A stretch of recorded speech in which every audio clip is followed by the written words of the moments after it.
important part of the size up on a steep pitch roof particularly is location of your rafter tails. Rafter tails are the portion of the rafter that stick out underneath the roof. If you pay no attention to the rafter tails, you just set your ground ladder up wherever, and you set your roof ladder next to it, then your roof ladder could possibly end up straddling a rafter bay, which means that your cut is either going to be short or you're going to have to reach way too far out to make it.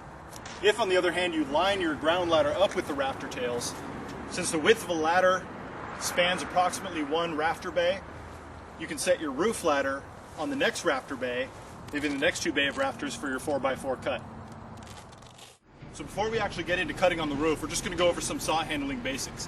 And the first thing we want to talk about is the initial plunge through the deck. You see a lot of people trying to plunge through it with a tip.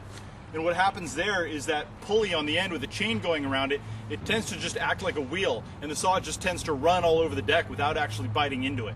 You want to get up to full throttle and then get the bar against the deck at an angle. That way you get the best cutting surface against the deck as possible. Now the second thing is related to balance. Since it can initially be fairly difficult to get that saw to punch through the deck, you see a lot of people leaning their body weight into the saw. And then once the saw breaks through the deck, with all their body weight leaned forward, they tend to just fall forward and lose balance. And a roof is not a place we want to lose balance. So instead, get a nice centered stance. Now pretend there's a pivot point running right through the middle of your saw. And you're just going to use your arms to lever it down, and that'll create all the pressure you need to get through that deck.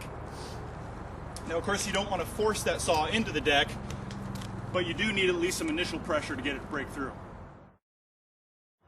Now, when it actually comes time to cut your box, there's two key points to effectively locating structural members. So now once you're in the deck, pop that saw vertical so that you can feel those rafters when you come to them. If you try and cut through them at an angle, you'll cut through those rafters before you know it, because that small amount of surface area is going to allow you to cut through a lot quicker. Well, since we don't want to cut through our structural members, if we take it at a side-on angle like that, we're going to feel it a lot quicker. So you get your saw into the deck at a nice angle, then you pop it vertical so you can locate that center rafter. Now, when you roll that rafter, if you end up pulling it all the way out of the deck, go ahead and go back on that angle to get it in. Just make sure you pop it vertical again so that you can get a positive feel on that next rafter. And the other thing about finding your members has to do with the speed at which you move the saw through the deck. And you want to move it fairly quickly so you can feel when you hit up against those members. And you'll hear people say, you know, let the saw do the work, don't force the saw, and that's true. But at the same time, you need to give the saw enough motivation so that you can really feel that difference when you hit upon that rafter or that joist.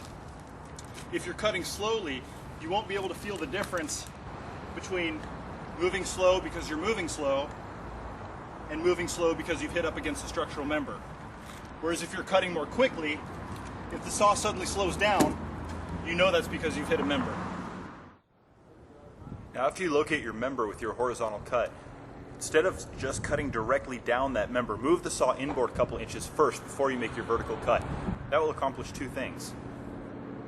One, it'll guarantee you have a good overlap at the corners. And two, leaving that space alongside the rafter will prevent you from rubbing the saw along the rafter, which could significantly slow down your cut.